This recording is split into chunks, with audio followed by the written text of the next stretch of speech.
je les trouve très courageux. Dans Luc chapitre 4 au verset 16, il est écrit, il se rendit qui, Jésus, à Nazareth, où il avait été élevé, et selon sa coutume, il entra dans la synagogue le jour du sabbat. Il se leva pour faire la lecture, et on lui remit le livre du prophète Ésaïe. L'ayant déroulé, il trouva l'endroit où il était écrit, l'Esprit du Seigneur est sur moi, parce qu'il m'a oint pour annoncer une bonne nouvelle aux pauvres. Il m'a envoyé pour guérir ceux qui ont le cœur brisé, pour proclamer aux captifs la délivrance, aux aveugles le recouvrement et de la vue, pour renvoyer libres les opprimés, pour publier une année de grâce du Seigneur. Ensuite, Jésus, celui qui est mis pour il roula le livre et le remit au serviteur et s'est assis. Tous ceux qui se trouvaient dans la synagogue avaient les regards fixés sur lui. Et qu'est-ce que mon Seigneur a dit? Il a dit au verset 21, alors il commença à leur dire, aujourd'hui cette parole de l'écriture que vous venez d'entendre est accomplie. Alors, je trouve les musulmans vraiment audacieux. Dans la sourate 7, verset 157, on dit, le prophète illettré qui trouve écrit dans la Torah et les évangiles, Mohammed n'a pas été capable. Non, la hiérarchie, je vais prendre la hiérarchie. Allah subhanahu wa ta'ala n'a pas donné là où il est mentionné. Djibril n'a jamais donné là où il est mentionné. Mohammed lui-même de son vivant, il n'a jamais dit là où il est mentionné. Les 4 califes Rashidoun, ils n'ont jamais dit là où il est mentionné. Mais nous avons des musulmans en 2023 qui vont nous prouver que Mahomet est mentionné quelque part. Donc nous, on attend, on veut voir les écrits de façon claire. On veut les voir de façon claire. Donc je bénis l'Éternel parce qu'il me donne l'opportunité de faire ce débat. C'est un échange où chacun va exposer sa thèse et nous allons voir après ce qui va en découler. Donc, pour moi, j'attends que les musulmans me montrent des versets qui sont clairs. Là, on parle de Mohammed. Je suis là pour ça. Je bénis l'Éternel parce qu'il me permet effectivement de faire ce débat, parce que l'islam, on va étayer beaucoup de choses. J'ai gardé beaucoup de surprises pour eux, que je vais juste poser devant eux, puisque le but ici, comme on m'appelle le lecteur, on dit que mon peuple périt faute de connaissances. Donc, les connaissances se trouvent dans ces livres. Et nous avons la chance que nous avons des sunnites devant nous. Donc, nous allons lire effectivement leurs livres. Ça va nous permettre de bien expliquer aux uns aux autres ce que nous allons faire ce soir. Donc aujourd'hui, il n'y aura pas de fabulation. On va juste lire les textes. Voilà. Donc, on va aussi attendre nos amis peut-être qui vont aller chercher les Juifs. Nous avons gardé le hommage pour eux. Il est là. Voilà. On a Ibn Kathir. Parce qu'il y a d'autres qui disent qu'Ibn Kathir, c'est un savant qu'ils ne savent pas. C'est-à-dire des prêcheurs des rues disent que Ibn Kathir, ils ne le connaissent pas. Donc aujourd'hui, on a tous ces livres-là. Et ces livres vont permettre d'éclaircir ceux qui ne connaissent pas effectivement l'islam sunnite. J'épargne ici les coranistes, mais le but ici, c'est de connaître ce qui est écrit dans ces livres-là. Donc, pour terminer la phase d'introduction, mon but ici, effectivement, j'aurais bien voulu que la DDR commence, mais il a dit non, c'est moi qui commence. Moi, je ne vais rien dire de plus. Je veux juste attendre ses propos. 20 secondes. Et nous allons les analyser ensemble. Donc, que Dieu vous bénisse, que la grâce de notre Seigneur vous accompagne. Je souhaite à DDR Ismaël Aka la bienvenue. Bonsoir à toi, j'espère que tu te portes bien. Et je souhaite aussi la bienvenue à DDR Benin. Sois béni et bonne chance à toi. Ok, merci beaucoup. إن الحمد لله نحمده ونستعينه ونستغفره ونتوب إليك ونعوذ بالله من شرور أنفسنا ومن سيئات أعمالنا من يهده الله فلن مضل له ومن يضلل فلا هادي له وأشهد أن لا إله إلا الله وحده لا شريك له وأشهد أن محمدا عبده ورسوله ربي اشرح لي صدري ويسر أمري واحلل عقدة من لساني يفقه قولي أما بعد يا أيها الذين آمنوا اتقوا الله حق تقاته ولا تموتن إلا وأنتم مسلمون يا أيها الذين آمنوا اتقوا الله وقولوا قولا سديدا يصلح لكم أعمالكم ويغفر لكم ذنوبكم ومن يطع الله ورسوله فقد فاز فوزا عظيما يا أيها الذين آمنوا اتقوا الله ولتنظر نفس ما قدمت لغد واتقوا الله إن الله خبير بما تعملون يا إخوة الأخوة السلام عليكم ورحمة الله وبركاته. Toutes les louanges possibles, valables, appartiennent, reviennent à Allah, l'unique, sans associé, créateur des cieux et de la terre, celui qui a créé la mort et la vie afin de nous éprouver et de voir lequel d'entre nous est le meilleur en œuvre. Nous le louons, nous le célébrons, nous le louangeons et nous l'adorons exclusivement, sans associé, et nous attestons que ce soit dans les cieux, sur la terre, plus bas dans les eaux sous la terre, qu'il n'y a pas une divinité vraie qui mérite d'être adorée en dehors d'Allah Azza wa Jal. Que les prières et les bénédictions soient sur son noble messager, l'imam des messagers, le guide des vertus, l'épicentre de la foi, le modèle de la droiture, l'homme qui détient indiscutablement le cœur d'1 milliard de musulmans.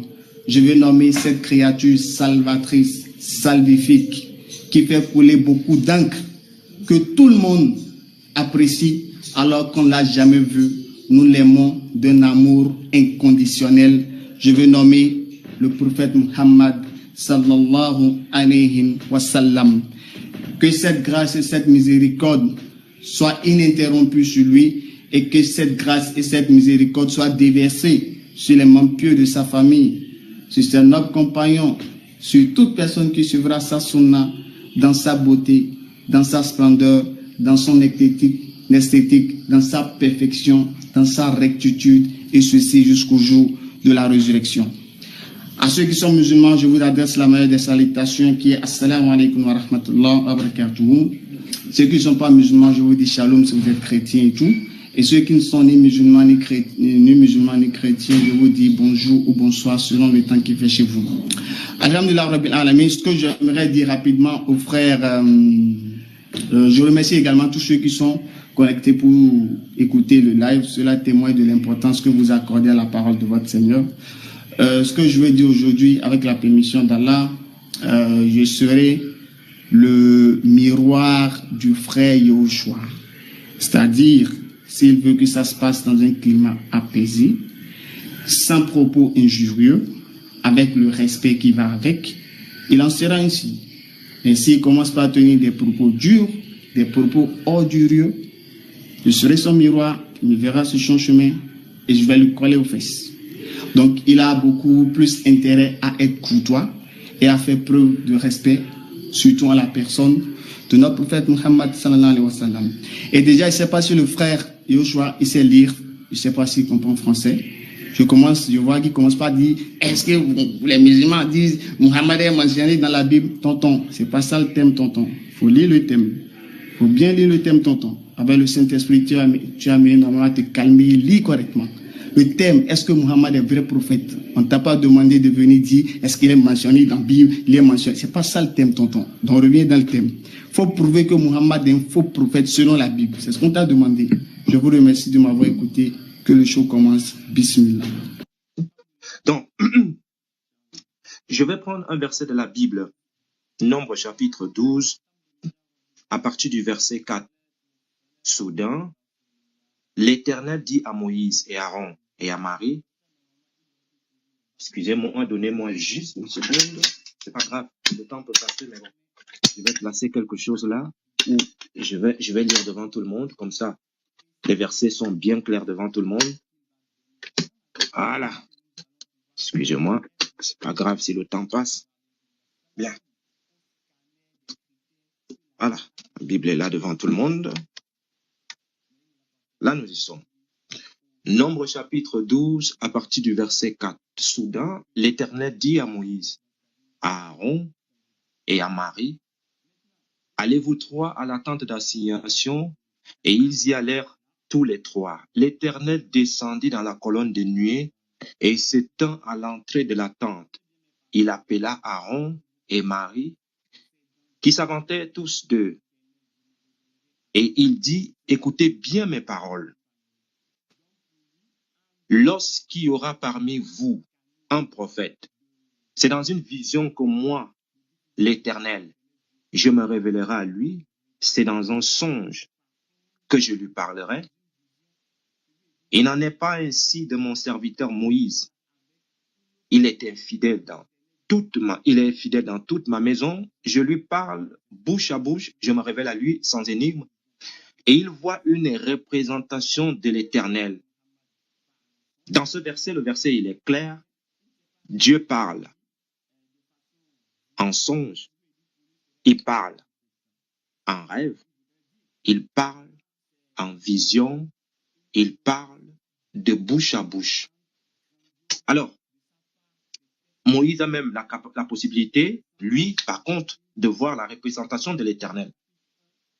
On se pose la question dans la Bible. Si Mohamed entre dans les critères bibliques, est-ce que Mohamed a parlé à Allah? Si Allah, parce que vu le débat d'aujourd'hui, il est question d'introduire Allah dans la Bible et que Mohamed devient un prophète selon la Bible. Et c'est là où nous allons bloquer. Est-ce que si on introduit Mohamed à la lignée des prophètes bibliques, est-ce qu'il a parlé à Dieu en songe? L'a-t-il parlé de bouche à bouche? L'a-t-il parlé en rêve? Nous attendons la réplique de la DDR. On verra bien ce qu'il va nous dire par rapport à ça. Maintenant, dans le courant, nous allons aborder ce sujet bien après. On va attendre qu'il réplique. C'est là où nous allons prendre la possibilité de lire ce que nous avons préparé. Mais ce soir, l'Éternel dit effectivement que lui ici parle en rêve, en songe et de bouche à bouche. Donc déjà, c'est d'abord l'épreuve de feu qu'on donne au prophète de l'islam en tant que prophète qui s'autoproclame de la Bible. Est-ce qu'il est capable de rassembler tout ceci? Il y a un autre verset qui dit effectivement que les prophètes de Dieu, Satan n'a aucun pouvoir sur eux. La divination ne les touche pas. Et nous allons voir par la suite, effectivement, que Mohamed, au bout d'un moment, il va réciter ce que le diable a déposé dans sa langue.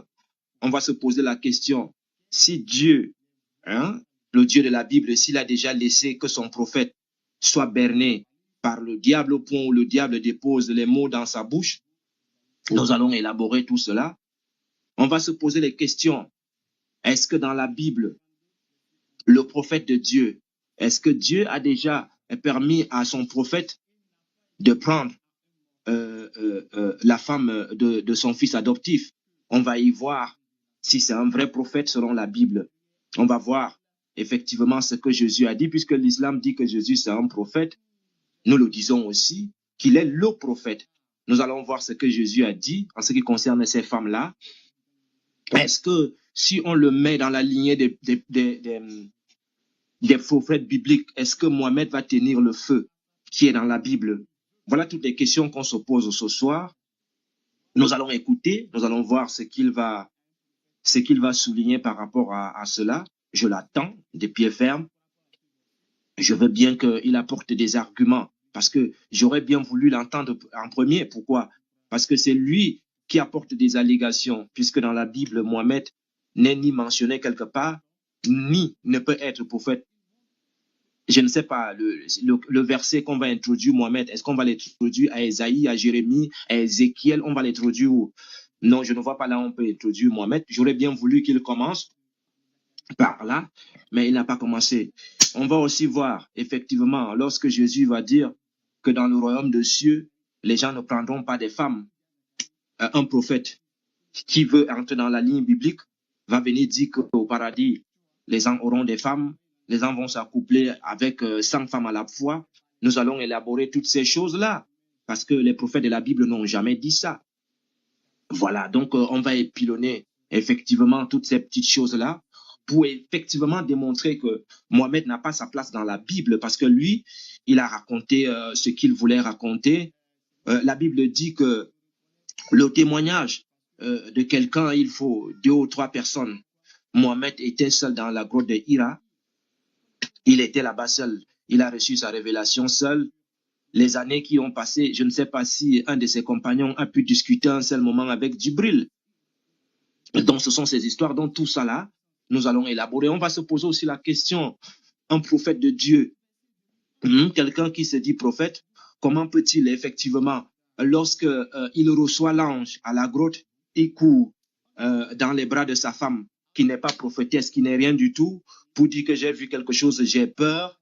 Et puis sa femme va lui dire, voilà, j'ai mon oncle là-bas, il est quelque chose, voilà, on va y aller, c'est lui qui va t'expliquer. C'est-à-dire un prophète de Dieu, qu'un homme aveugle est obligé d'expliquer la révélation qui est tombée. Il va même lui mentir. Il va lui dire que l'ange que tu as vu, l'ange là, c'est l'ange que, si c'est Abraham, si c'est Moïse qui avait vu ça, nous allons lire. Ça va nous permettre de mieux comprendre les choses. Donc ici, nous comprenons effectivement qu'avec Waraka, un aveugle, c'est-à-dire, je ne sais pas s'il était bionite, s'il était quoi, c'est-à-dire l'Éternel des armées qui aurait pu effectivement donner toute la révélation à son prophète a fait des raccourcis. On voit parfois dans ces hadiths que nous allons lire tout à l'heure par rapport à la révélation, nous allons constater que au bout d'un moment, lorsque le vieux Waraka même est mort, le prophète de Dieu était en mal, au point où il avait les idées suicidaires. On se pose la question, où était Djibril à cette époque-là? Est-ce que Djibril dormait? Est-ce que Allah avait éteint la tablette qui est auprès de lui? Donc, toute cette question-là, on se pose effectivement ces questions. Où était Subhanahu wa Ta'ala pendant ces moments-là? Je pense que toutes ces choses-là vont nous amener effectivement à se demander quelle est la légitimité de Mohamed dans la Bible. Quelle est la légitimité qu'on peut lui donner, ce prophète de l'islam là dans la Bible? Parce que un prophète qui n'a pas on ne voit pas là où on va le placer. Et pour la petite histoire, avant que mon temps ne s'écoule à 10, Mohamed, sans toutefois l'ignorer, on va constater que d'un côté, avec les disciples du Christ, nous allons effectivement voir que les disciples du Christ sont morts en martyrs, mais on a des livres ici, nous allons lire, on va constater que le prophète de Dieu, ces disciples qui sont restés, qui devraient normalement être remplis de Al-Furqan, et ces disciples-là, normalement... Alhamdulillah, je suis prêt. Inch'Allah. Ok, let's go. Ok, Alhamdulillah Rabbil Alamin, wassalatu wassalam ala Rasulillah wa ba'd. D'abord, le frère, normalement, il aurait pu poser les bases. Je m'attendais à cela. Il devait dire comment est-ce qu'on reconnaît un prophète selon la Bible. Ça devait commencer par là. Et c'est à partir de ce critère qu'il va donner dans la Bible que nous allons pouvoir maintenant mettre Muhammad sallallahu alayhi wa sallam au scanner des critères que la Bible a énumérés pour reconnaître un vrai prophète. Mais il ne l'a pas fait. Donc ce que je dis, la base est déjà bâclée, dans le sens qu'il s'est tiré une balle dans le pied, donc c'est-à-dire il n'ira pas trop loin dans le débat. Voilà. Maintenant, il a pris nombre 12, versets 4, 5, 6 par là, où l'Éternel Dieu dit, il parlera et dit, écoutez bien mes paroles, lorsqu'il y aura parmi vous un prophète, c'est dans une vision que moi, l'Éternel, je me révélerai à lui, c'est dans un songe que je lui parlerai. Donc pour lui, en dehors de ces deux canaux de diffusion du message de l'Éternel Dieu, en dehors de ces deux canaux de révélation, soit par songe ou dans une vision, ce qui veut dire, toute personne qui viendra avec une autre manière que l'Éternel Dieu l'a parlé, ce qui veut dire, cette personne n'est pas un prophète. C'est ce qu'il a voulu dire en avançant, donc 12. Donc par conséquent, si Allah Azawajal ne s'est pas révélé au prophète Muhammad par un songe, sallallahu alayhi wa sallam, ou bien il ne s'est pas révélé à lui de façon directe, donc ce qui veut dire pour lui serait un faux prophète. C'est ce qu'il voudrait dire. Maintenant, ça serait une ignorance béante, grandiose de sa part des textes bibliques. Nous allons lire ensemble le livre de Luc, chapitre 1, verset 11. Je vais lire à mon niveau si c'est bon. Luc 1, verset 11. Luc 1, verset 11. Alors, un ange du Seigneur apparut à Zacharie et se tint debout à droite de l'autel des parfums. Zacharie fut troublé en le voyant et la frayeur s'empara de lui. Mais l'ange lui dit, ne crains point, Zacharie, ta prière a été exaucée, ta femme Élisabeth t'enfantera un fils et tu lui donneras le nom de Jean. Donc selon notre frère Yoshua, Zacharie serait un faux prophète parce que l'Éternel Dieu ne lui a pas parlé dans une vision et non plus de façon directe. Mais l'Éternel Dieu a utilisé un autre canal de révélation qui est l'envoi de l'ange. Donc par conséquent, notre frère Yoshua a mécru au prophète Zacharie qui a donné naissance au prophète Jean-Baptiste qui est venu préparer le chemin de ton Dieu. Donc tu ne crois pas au grand-père de celui qui est venu préparer le chemin de ton Dieu. Donc par conséquent, tu deviens mécréant, incrédule face à ce texte biblique dont tu ne crois pas au prophète Zacharie. Donc pour toi, le prophète Zacharie est un faux prophète. Bon, c'est pas grave, ça peut arriver. Nous, maintenant, on va te donner l'enseignement tranquille, d'accord? Nous, on va te montrer dans le Coran. On va lire dans la sourate 42, au verset 11, quelles sont les voies par lesquelles l'Éternel Dieu s'adresse aux prophètes. On va lire sourate 42, verset 51. Je vais lire à mon niveau et vous allez suivre avec moi, Inch'Allah. Sourate 42, verset 11. Sourate 42, verset 51. Voilà. Il n'a pas été donné à un mortel qu'Allah lui parle autrement que par révélation ou de derrière un voile ou qu'il lui envoie un messager ange. Oh là là, le frère Yoshua, tu es pourtant un érudit du Coran. Comment ça se fait que tu n'as pas pu lire ce verset? Dommage. Qui révèle par sa permission ce qu'il veut. Il est sublime et sage. Tu vois là, elle est en train de dire qu'il peut parler à un prophète en lui envoyant un ange. Et si tu dis que tu ne crois pas à ce verset, bon, si déjà tu ne crois pas à un verset biblique qui dit que Zacharie, l'ange l'a parlé, comment pourrais-tu croire à un verset coranique? Ça serait dommage. Mais néanmoins, pour l'enseignement, pour ceux qui nous suivent, on va donner l'enseignement tranquille, d'accord? Donc, Allah ici, il montre qu'en dehors des deux voies, soit par vision ou bien par révélation, l'Éternel Dieu aussi peut révéler à un prophète par l'intermédiaire d'un ange. Et c'est ce qui a été fait dans le cas de Zacharie. Tu vois, l'Éternel a dit, l'ange est venu parler à Zacharie. Ce que l'ange disait à Zacharie, là, qui l'a envoyé de venir dire ça? Qui a dit à Zacharie, qui a dit à l'ange, il faut venir dire à Zacharie, tu enfanteras un fils, tu lui donneras le nom de Jean. Qui a envoyé l'ange là? Qui était là? Tu vois? Donc, qui a envoyé l'ange? C'est ça la question. Maintenant, comme c'est balayé, donc il ne faut plus jamais utiliser le nombre 12, versets 4, 5 et 6. Sinon, ça serait un anti-goal. Donc ça, c'est game over. On fout ça à la poubelle. Ramène un autre verset, s'il te plaît, et on va avancer. Maintenant, pour te donner l'enseignement, tu as dit, c'est même pas un critère de reconnaître un vrai prophète, parce que s'il reçoit un ange, il a peur, ou bien il a quoi? Ah, c'est ça que je dis, au fait, il faut lire. C'est pourquoi le prophète Muhammad, sallallahu alayhi wa sallam, la meilleure des créatures, il a dit, Iqra, le premier verset qui est descendu, lis, lis, cherche la connaissance, instruis-toi, cherche, fouille.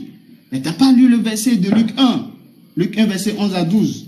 Attends, on va prochainer, on va aller pour ta gouvernement, pour ton enseignement, c'est là, c'est bon. On dit, verset 11, alors un ange du Seigneur apparut à Zacharie et se tint debout à droite de l'autel des parfums. Zacharie fut troublé en le voyant et la frayeur s'empara de lui. Oh là là, On dit Zacharie, lorsqu'il a vu l'ange, ce n'est même pas peur, on dit frayeur. Bon, je sais que tu comprends français. On dit frayeur, donc je veux dire, ça dépasse même la peur. Donc l'ange, lorsqu'il est apparu à Zacharie, d'abord il fut troublé. Donc il était troublé, il ne sait même pas ce qui s'est passé. Et on dit encore, une frayeur s'empara de lui. Il avait tellement peur de voir l'ange. Donc parce qu'il a vu l'ange, il est un faux prophète. Merci d'avoir me cru. C'est bon, ou bien? Voilà, donc on dit qu'il a eu peur. Est-ce que cela veut dire qu'il est un faux prophète parce qu'il a eu peur? Même si Muhammad sallallahu alayhi wa sallam, il avait vu l'ange Gabriel et qu'il a eu peur, il est rentré pour se couvrir. Ça fait de lui un faux prophète? Non, mon frère Yoshua. Faut pas être... bon, je ne vais pas utiliser le terme. Il faut lire, en fait. Il faut lire. C'est un bon conseil de lire. Il faut lire. Il faut lire la Bible. Et encore, regardez, le Dieu de ta mère, ou bien la mère de ton Dieu. Regarde, la mère de ton Dieu. Regarde, dans Luc 2, verset 9, lorsque l'ange leur est apparu, écoute très bien. Et voici un ange du Seigneur leur apparut. D'accord? Et la gloire du Seigneur resplendit autour d'eux. Il fut saisi d'une grande frayeur. Frère Yoshua, fallait lire Luc 2. Fallait le lire. Luc 2, on dit lorsque l'ange est apparu pour annoncer la naissance de ton Dieu Jésus. Regarde ce qu'ils ont dit. On dit, afin de se faire inscrire avec Marie, sa fiancée, donc à Marie et Joseph. On dit Marie et Joseph, et tous deux là, ils furent saisis d'une grande frayeur. Mais l'ange leur dit, ne craignez point. Donc il a fallu que l'ange les rassure. Donc l'ange est venu rassurer la mère de ton Dieu. Parce que normalement la mère de ton Dieu. L'écran est parti, je ne vois pas l'heure là.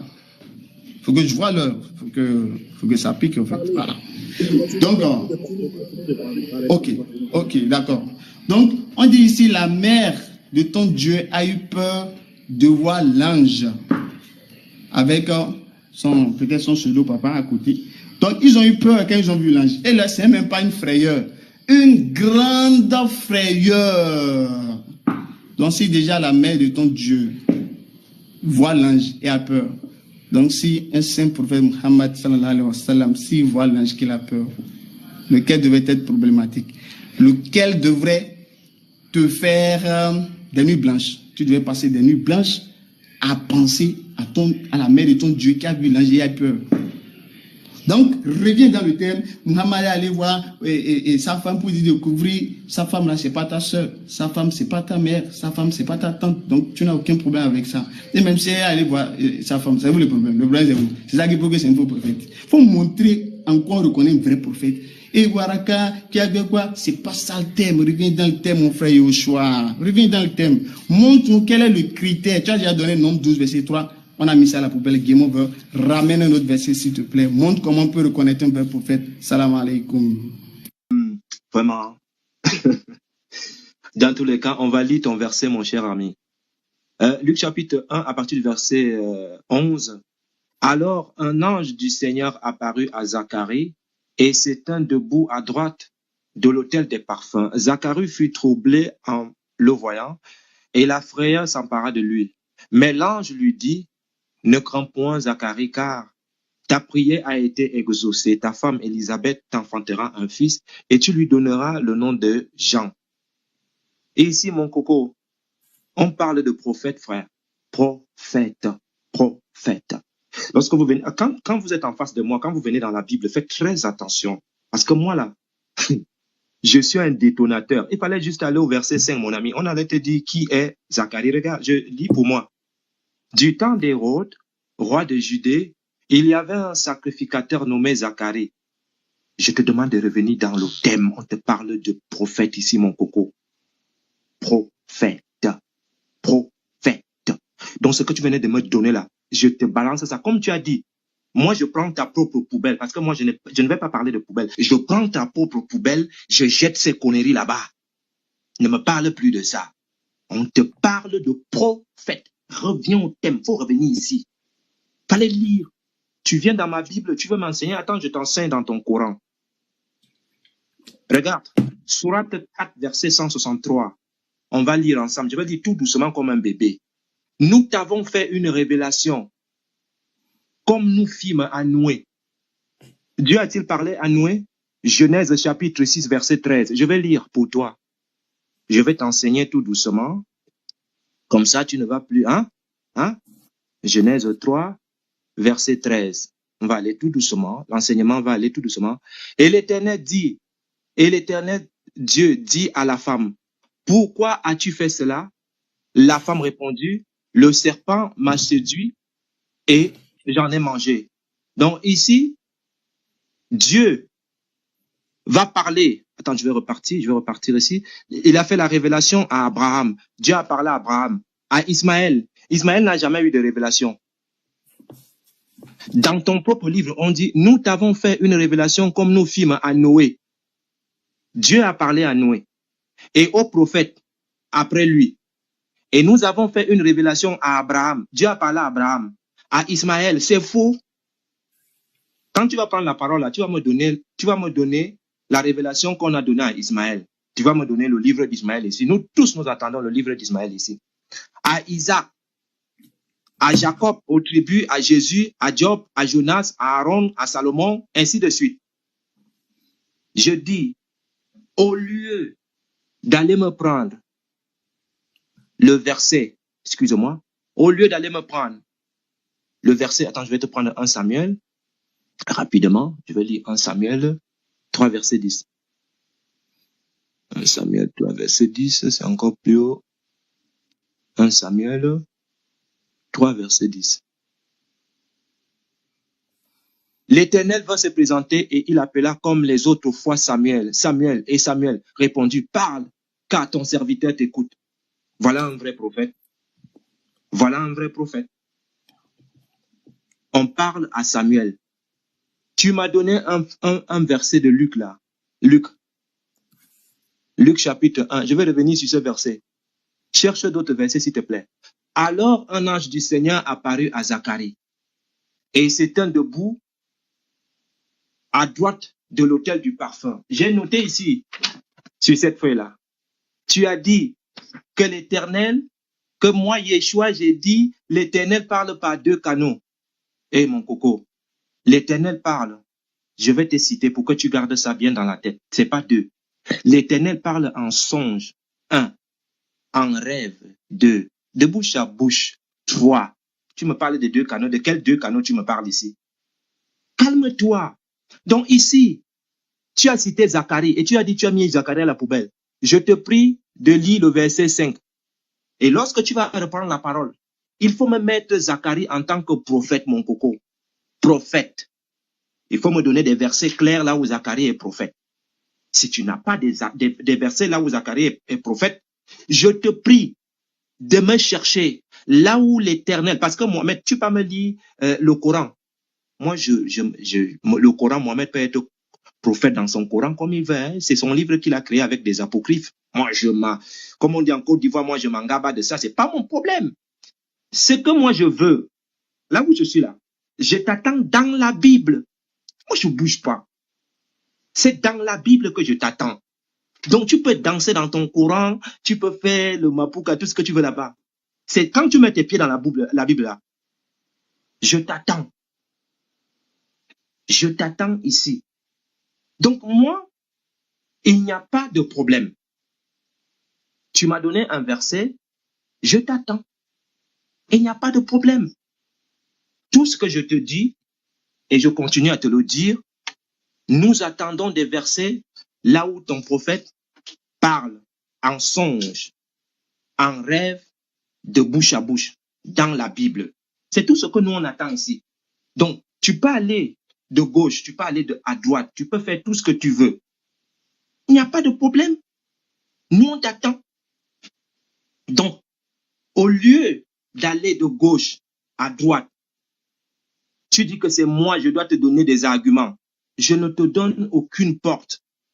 Je t'ai mis dans un coin. Je t'ai bien demandé de commencer. Je t'ai bien demandé de commencer. Et lorsque tu me parles de prophète, je vais te prendre un exemple. Elvis, le truc, il est parti, s'il te plaît. Regarde. Regarde ce que le prophète de ton Coran dit. Matthieu chapitre 22, verset 29. Jésus leur répondit, vous êtes dans l'erreur, parce que vous ne comprenez ni les Écritures, ni la puissance de Dieu, car à la résurrection, les hommes ne prendront point les femmes, ni les femmes de Marie, mais ils seront comme les anges de Dieu dans le ciel. Matthieu 22, verset 29 à 30. Coran chapitre 52, Sourate 52, 20, Sourate 56, 22, Sourate 55, 72, Sourate 44, verset 54. Mohamed prêche un paradis composé d'actes, les houris en agogo et des relations matrimoniales. Les bébés, il y en aura là-bas. Jésus donne son enseignement ici. Vous dites que c'est un prophète, donc voilà comment un prophète parle. Il dit, selon les Écritures, vous êtes dans l'erreur, vous ne maîtrisez ni les Écritures, ni la puissance de Dieu. Donc Mohamed contredit Jésus, chassant que Jésus prétend que ceux qui n'affirment pas cette façon de voir là sont dans l'erreur. Ils ne maîtrisent ni les Écritures, ni la puissance de Dieu. En conclusion, Mohamed est dans l'erreur, selon Jésus ici. Nous, on n'est pas dedans. Je dis, moi je t'attends. Je ne vais pas te donner d'ouverture. Je ne vais pas donner d'ouverture. Aujourd'hui, je suis calme. Je te regarde. Je te regarde. Je te laisse bouger comme le monsieur bougeait avec Nganou. Tu as vu le combat de Nganou? Moi, je te laisse bouger comme le monsieur là. Je veux que tu fasses l'erreur, comme tu venais de faire l'erreur là. Je vais te donner les percutes. Bim! Le dos sera au sol. C'est tout. Donc, moi, je t'attends. Je ne bouge pas. Je ne bouge pas. Je reste comme Nganou. Je te cible. Je te regarde. Mais je sais que tu vas faire l'erreur. Je vais te donner les percutes comme je venais de te donner dans Luc là. Oui! Et tu seras au sol. Donc, je ne te laisse pas d'ouverture. Tu peux aller à gauche, tu peux aller à droite, tu peux faire ce que je te dis. Je t'ai donné. Je veux que ton prophète parle à Dieu en songe, en rêve, de bouche à bouche. C'est ce verset-là. C'est là où nous allons dormir aujourd'hui, mon frère. Si tu n'as pas ce verset, arrête le débat. Si tu n'as pas ce verset, arrête le débat. C'est-à-dire, je ne veux pas m'époumoner en commençant à lire des livres. Pourtant, le premier exercice que je venais de te donner, tu n'arrives pas à le résoudre. Je sens que j'ai sorti les livres là pour rien. Les livres là, je les ai sortis pour rien. Donc moi, je ne vais pas bouger. Je vais t'observer. Demande à toute l'équipe de trouver les moyens de déglinguer ce que je t'ai dit. Là, je vais passer à autre chose. Mais pour l'instant, je ne bouge pas. Je reste là. Je t'attends comme Nganou. Tu as vu, le monsieur était au sol. Hein, c'était le champion du monde. Mais un bon crochet gauche l'a mis au tatami. C'est là où je t'attends. Moi, je ne bouge pas. Donc, demande à toute l'équipe de travailler. J'ai vu d'autres là en commentaire en train de travailler. Demande-leur de travailler. Parce que Zacharie, ils t'ont donné Zacharie, il est tombé dans l'eau. Nous, en tant que chrétiens, on ne va plus vous donner, c'est-à-dire comme on donne des trucs au pourceau. Je t'attends, mon coco. Je te regarde, et puis le percute t'attend. Soyez bénis. Ok, merci beaucoup. Alors, donc, ça fait déjà, je vais écrire, ça fait 20 minutes chez Yeshua. Ismaël, j'espère que tu notes. Hein? Faut noter avec moi. Hein? Donc, ça fait déjà 20 minutes chez Yeshua. Il reste Yeshua, un dernier round de 10 minutes. Ok, bismillah. Ok, let's go. Alhamdulillah Rabbil Alamin, wa salatu wa salam ala Rasulillah wa ba'd. Alhamdulillah. Ok, le frère Yehoshua, il a dit que Zacharie était un sacrificateur, pas un prophète. D'accord. Luc 1, 67, bismillah. On va lire Luc 1, verset 67 pour voir qu'est-ce que la Bible nous dit. Luc 1, 67. Je positionne, je vais lire, vous allez écouter, bismillah, Inch'Allah. Luc 1, verset 67. Zacharie, son père, fut rempli du Saint-Esprit et il prophétisa. Il prophétisa. S'il n'est pas prophète, est-ce qu'il peut prophétiser? S'il n'est pas prophète, est-ce qu'il peut prophétiser? Zacharie, son père, fut rempli du Saint-Esprit et il prophétisa en ces mots. Je ne vais pas m'attarder sur ça. J'espère que tu as compris. Maintenant, tu viens d'admettre dans ton intervention, tu as dit que Muhammad est un prophète dans notre Coran. Et mon frère, le débat est plié. C'était ça le sujet. Est-ce que Muhammad est un vrai prophète selon le Coran, selon la Bible? Donc si toi-même tu viens d'admettre et de reconnaître que Muhammad est un vrai prophète selon le Coran, là c'est déjà bon, on n'a plus même besoin de continuer. On doit tout arrêter, on doit te remercier et seulement te poser une question. Mais est-ce que tu crois au prophète Muhammad sallallahu alayhi wa sallam alors que tu reconnais que c'est un vrai prophète selon le Coran? Même si selon la Bible, ce n'est pas encore clair dans ta tête, bon, peut-être Osée 4, verset 6, on peut périr par faute de connaissance. Voilà. Donc, c'est un peu ça, au fait. Donc, tu as déjà reconnu que Muhammad est un vrai prophète. Toi-même, tu l'as dit, que Muhammad est un vrai prophète, que si Muhammad est un prophète dans notre Coran. Donc, tu l'as reconnu, tu l'as admis, c'est fini. On devait s'arrêter là. Je ne sais pas pourquoi on continue encore. Le débat est clos. Tu as déjà reconnu que Muhammad est un prophète. C'est un vrai prophète. On ne devait plus continuer. Voilà. Maintenant, tu as encore dit, avant que je te ramène sur, si tu ne connais pas la condition de Dieu a parlé ici, Dieu doit parler d'une vision, Dieu doit parler dans ça. C'est pas comme ça on reconnaît un vrai prophète. Selon la Bible, c'est pas ça. Moi, je vais te donner comment on reconnaît un vrai prophète là. Et c'est là où le nœud va se situer. Non, le Dieu a parlé ici, c'est seulement d'une vision, ou bien de bouche à bouche, ou bien de bouche à oreille. C'est pas comme ça on reconnaît un vrai prophète. Jamais de la vie. On va lire encore un autre passage. Prends 1 Chronique 21, verset 18, mon frère. 1 Chronique 21, verset 18. On va écouter pour voir. 1 Chronique 21, verset 18. L'ange de l'Éternel dit à Gad de parler à David afin qu'il montât pour élever un autel à l'Éternel dans l'air d'Ornan, le Jébusien. On dit l'ange de l'Éternel dit à Gad de parler à David. L'ange, Dieu envoie l'ange. Premier intermédiaire, c'est l'ange. Et dit de dire à Gad, deuxième intermédiaire, Gad, maintenant de parler à David. Donc il y a combien d'intermédiaires entre Dieu et David? Il y en a combien? Il y en a deux. Est-ce que ici Dieu a parlé à David dans une vision? Non. Est-ce qu'il a parlé ici de bouche à oreille? Non. Est-ce qu'il a parlé, quelqu'un m'a parlé ici, par l'intermédiaire d'un ange et encore de Gad? Il t'attend, il faut encore faire l'erreur de venir dire que David n'est pas prophète.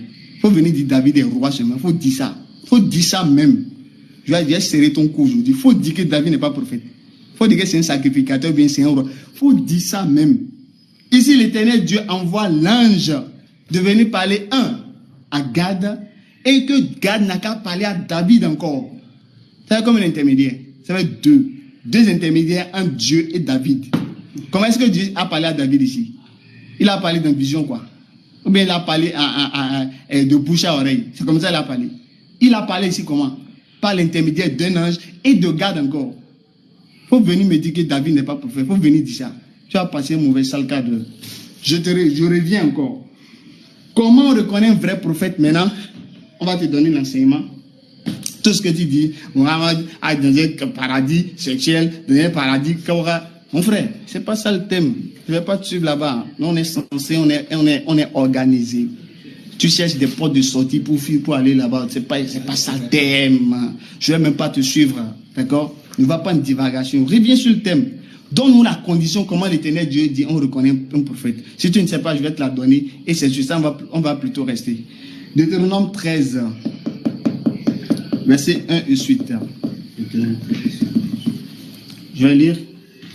S'il s'élève au milieu de toi un prophète ou un songeur qui t'annonce un signe ou un prodige, et qu'il y ait accomplissement du signe ou du prodige dont il t'a parlé en disant, allons après d'autres dieux, des dieux que tu ne connais point, et servons-les, tu n'écouteras pas les paroles de ce prophète et de ce songeur, car c'est l'Éternel, votre Dieu, qui vous met à l'épreuve pour savoir si vous aimez l'Éternel, votre Dieu, de tout votre cœur et de toute votre âme.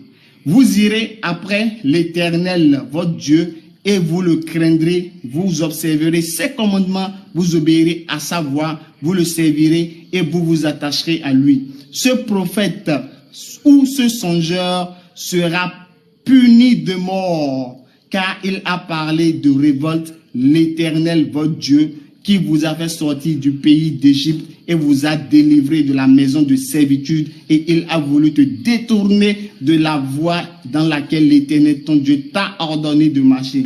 tu ôteras ainsi le mal du milieu de toi. Si ton frère, fils de ta mère, ou ton fils, ou ta fille, ou la fille qui repose sur ton sein, ou ton ami que tu aimes comme toi-même t'incite secrètement en disant, allons et servons d'autres dieux, des dieux que ni toi, ni tes pères n'avaient connus, d'entre les dieux des peuples qui vous entourent, près de toi ou loin de toi, d'une extrémité de la terre à l'autre, et tu ne consentiras pas, et tu ne l'écouteras pas, tu ne jetteras pas sur lui un regard de pitié, tu ne l'épargneras pas, et tu ne couvriras pas, mais tu le feras mourir. Ta main se lèvera la première sur lui pour le mettre à mort, et la main de tout le peuple ensuite. J'espère que tu comprends. Est-ce que je veux voir le chrono, s'il vous plaît? Donc, ce qui veut dire que, normalement, l'éternel Dieu... Ok. Donc, ce qui veut dire, normalement, comment reconnaître un vrai prophète ici? L'éternel Dieu nous montre que si quelqu'un dit qu'il est prophète, il annonce des signes, ça se réalise. Il fait des prodiges, ça se réalise. Il fait miracle, c'est bon. Mais, ce n'est pas ça qui prouve que c'est un vrai prophète. Comment reconnaître que c'est un vrai prophète? S'il t'invite à aller adorer d'autres dieux en dehors de l'éternel Dieu créateur des cieux et de la terre, sache que c'est un faux prophète. Voilà comment reconnaître un prophète. Maintenant, il faut prendre Muhammad sallallahu alayhi wa sallam. Est-ce que le Dieu que Muhammad invite d'aller adorer n'est pas celui qui a créé les cieux et la terre? Voici la question. Question à 1000 euros. 3000 euros, mais je peux tripler la mise si tu veux. Est-ce que le Dieu que Muhammad invite d'aller adorer est celui qui a créé les cieux et la terre? Parce que pour connaître un vrai prophète, l'éternel Dieu dit, il faut voir qui il dit d'aller adorer. Il vous invite à aller adorer qui? Il peut faire miracle, faire guérir les gens, ça c'est pas un problème. Il peut le faire, c'est pas un problème. Mais si après tout ça, même s'il ne fait pas miracle, s'il te dit, va adorer le Dieu qui a créé les cieux et la terre, même s'il ne fait pas miracle, sache que c'est un vrai prophète. Jean-Baptiste, il n'a fait aucun miracle.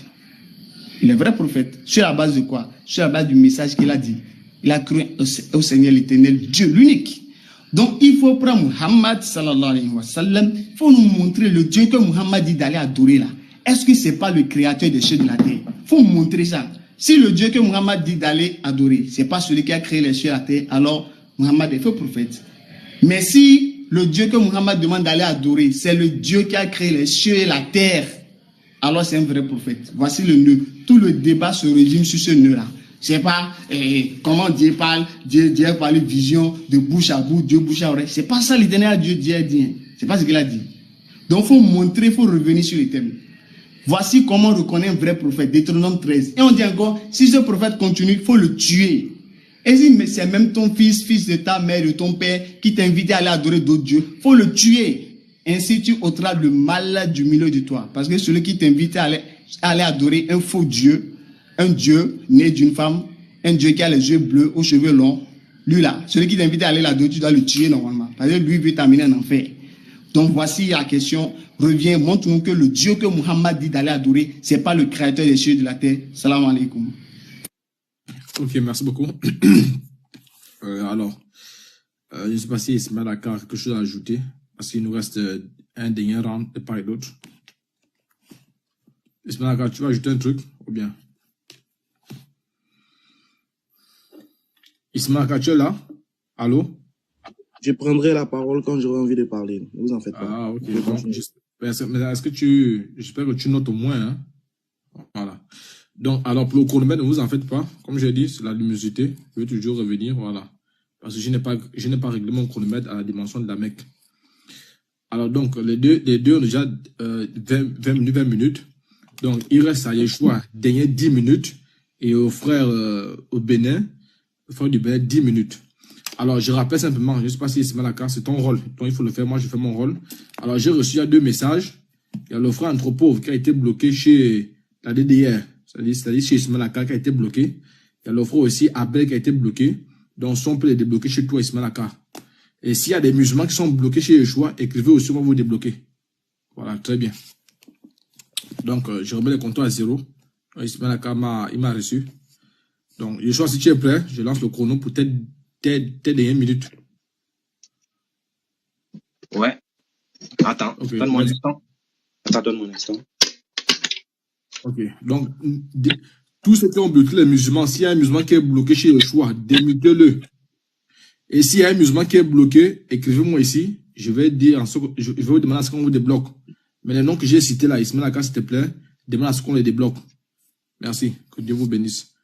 Yeshua, quand tu es prêt? Moi, je suis pas ici pour, je suis pas à Donne-moi un vos instant. ordres, et puis je ne laissons les débatteurs continuer. Dans un stade, il n'y a pas de qui rentre, qui sort, qui fait quoi. Moi, je suis pas là pour demander. Ismaël a raison. Ismaël a raison par rapport à ce qu'il dit. Si on bloque, tu veux qu'il fasse quoi? Il ne peut rien faire, frère.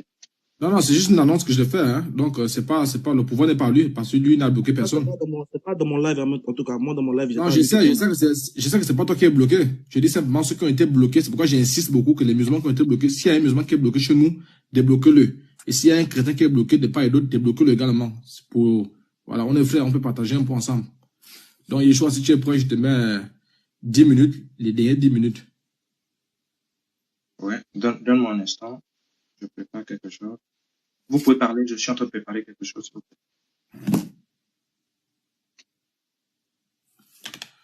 Ok, donc on va attendre Yeshua un peu. Voilà.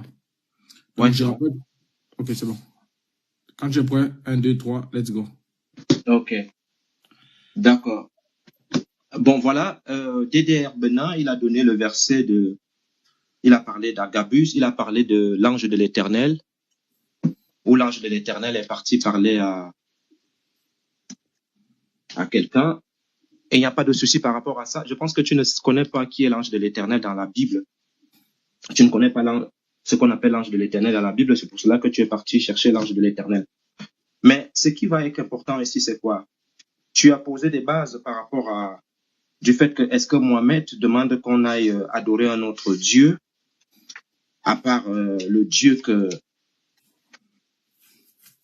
les ancêtres demandent et tout, il n'y a pas de souci. On va y aller dans ce sens-là. Je vais te prendre le nectar cacheté. Je pense que tu connais le livre. Je vais te prendre le nectar cacheté qui est là. Et je vais ouvrir à la page 83, la naissance de Mohamed. Là, on dit, dès la naissance de Mohamed, sa mère fit la bonne nouvelle à Abd Muntalib, ici à Abd Muntalib, grand-père du prophète. Ce dernier s'en réjouit, prenant le nouveau-né, il l'introduisit à la Kaaba, où il pria Allah et le remercia. Abd Muntalib l'appela Muhammad, nom qui était à cette époque peu courant chez les Arabes. Au 7e jour, il le circoncit conformément à la coutume arabe. On voit ici que dans la Bible, on dit on circoncis au 8e jour, mais ton prophète est circoncis au 7e jour. Ça, c'est pas grave. Mais il y a une question que je vais te poser lorsqu'on va introduire les questions-réponses. C'est que le Dieu que ton prophète, c'est-à-dire que le Abd Muntalib là, est parti présenter à la Kaaba, à ton prophète, c'est quel Dieu? Si tu dis que c'est Allah, Allah était avec les idoles. Pourquoi? Parce que c'est Mohamed qui va détruire les idoles après. Je te donne d'abord tu commences déjà à chercher les réponses. Si tu dis que ce n'est pas Allah, et pourtant c'est écrit Allah, tu vois, on a mis le grand D, Allah, c'est-à-dire Abd Muntalib, qui était un païen, est parti présenter à ton prophète à la Kaaba, à Allah. Ça, c'est problème. Le Dieu d'Abraham, d'Isaac et de Jacob ne se mélange pas avec des idoles. Il ne se mélange pas avec des idoles.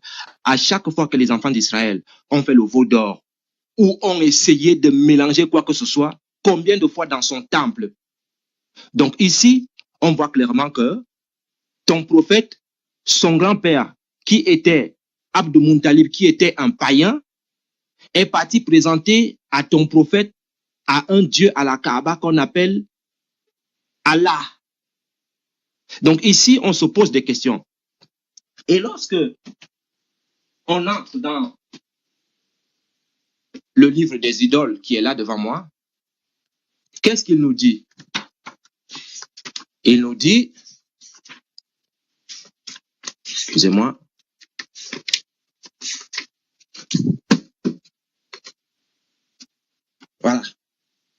Baal. Là, au Baal.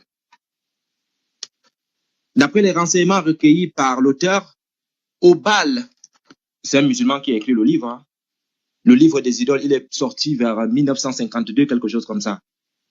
Je ne sais pas exactement la date. Mais qu'est-ce qu'il dit? Obal était la plus grande idole logée à l'intérieur de la Kaaba. Je vais lire tout doucement. Obal était la plus grande idole logée à l'intérieur de la Kaaba. Elle fut placée en ce lieu par Kurzama ibn Mukrika, ibn Alsa. On a mis le numéro 2 ici. Il est qui, ce monsieur qu'on venait de dire? On dit que ce dernier fut aussi le prénom de l'ancêtre de Mohamed. C'est un ancêtre de Mohamed qui a le nom là. Donc c'est lui qui a introduit Ubal à la Kaaba. Tu as compris? Ok. Qu'est-ce qu'on dit? On dit que lorsque les Kouraïs qui avaient d'autres lieux à l'intérieur ou autour de la Kaaba décidaient de l'adopter, ce dieu qui est Ubal fait Agat était amputé de la main droite. Il était amputé de la main droite. On voit que Allah a deux mains droites. On ne sait pas s'il a la main gauche. Deux mains droites. Et ils l'emplacèrent dans un autre angle de la Kaaba. Donc ici, on voit clairement que à la Kaaba, il y avait Ubal. Et c'est l'ancêtre de Mohamed qui l'avait placé là-bas, son aïeux. Et on voit dans le nectar cacheté ici, que lorsque Mohamed est né, son grand-père est parti le présenter à la Kaaba. Tu as dit ici que tu vas me montrer comment on montre un vrai prophète. Voilà. Donc, tu m'as mené un argument. L'argument, là, je le reçois. Maintenant, ton prophète, il a été présenté à quel Dieu à la Kaaba? Parce qu'on dit que ce Dieu-là, c'est Allah. Dans la sourate 36, à partir du verset 1 à 6, ton prophète vient enlever les gens là des ténèbres à la lumière. Lui, qui vient enlever les gens des ténèbres à la lumière, qu'est-ce qu'il va faire? Il va utiliser tout ce que les païens utilisent. Et là, je vais repartir dans le livre des idoles, où je vais lire, parce que c'est sur ça que je vais te poser des questions, là, lorsque on va y aller dans les questions-réponses, pour que tu m'expliques pourquoi ton prophète, en tant que prophète de Dieu, va recopier tout ce que les païens faisaient à l'époque de Mohamed. Tout ce que les païens faisaient, il va le donc, tourner tout autour de la Kaaba, jongler tout autour de la Kaaba. Nous, on veut connaître effectivement ce qui se passe. Est-ce que c'est ce Dieu qu'a servi tous les prophètes, ou bien c'est un autre Dieu? Parce que nous, on dit, ton prophète a copié tout ce que les païens faisaient. Tourner tout autour, faire les trucs 7 fois, monter, descendre. Nous, on veut connaître pourquoi est-ce que ton prophète l'a fait. Maintenant, il y a des versets qui sont clairs, comme dans la sourate 33 au verset 37 que je vais lire. Sourate 33, verset 37. Et là, tu vas nous dire si effectivement c'est normal. Sourate, je vais d'abord prendre la première sourate, sourate 61. Sourate 61, verset 1. Sourate 66, verset 1. Voilà. Sourate 66, verset 1, il est écrit Mohamed, la sourate dans ton Coran, c'est dans les questions. Moi, je suis déjà en train de te préparer par rapport aux questions-réponses. Ton Coran dit Mohamed ne dit rien sur les faits de la passion. Ça veut dire que lorsqu'il parle, c'est Djibril qui le fait parler. C'est clair, c'est net et c'est bien précis. Il ne parle rien sur les faits de la passion. Ici, dans la sourate 66, verset 1, on dit Ô prophète, pourquoi en cherchant l'agrément de tes femmes, t'interdis-tu ce que Allah t'a rendu licite? Et Allah est pardonneur et miséricordieux. On va y aller dans la sourate 80. Dans la sourate 80, au verset 1 à 11, qui va dire il s'est renfrogné. Ça fait beaucoup de fois, tu m'as demandé si je sais parler français. J'espère que toi qui connais bien parler français, tu sais ce qui veut dire renfrogner. Allah a dit qu'il ne dit rien sur l'effet de la passion. Il s'est renfrogné et s'est détourné parce que l'aveugle était venu à lui. Qui te dit peut-être, cherchait-il à se purifier ou se rappeler en sorte que le rappel lui profite? Quant à celui qui se comblait dans sa suffisance pour sa richesse, tu vas avec empressement à sa rencontre. Or, que t'importe qu'il ne se purifie pas. Et quant à celui qui vient à toi avec empressement, tout en ayant la crainte, tu ne t'en soucies pas, n'agis plus ainsi. Vraiment, ceci est un rappel. Ici, on voit clairement que le verset qui dit que ton prophète ne parle pas sur l'effet de la passion, on constate Allah est en train de lui reprocher ici des choses. On se pose la question, si c'est un vrai prophète, lorsqu'on va passer dans les questions-réponses, c'est là où je vais te poser ces questions-là. Puisque le but, c'est qu'à la fin, qu'on puisse se poser des questions par rapport à la thèse qu'on a posée. Ton prophète, le Dieu que son grand-père va aller lui monter à la Kaaba, ce Dieu-là, est-ce que c'est Allah, est-ce que c'est Yahweh? Si c'est Yahweh, pourquoi il est mélangé avec des idoles?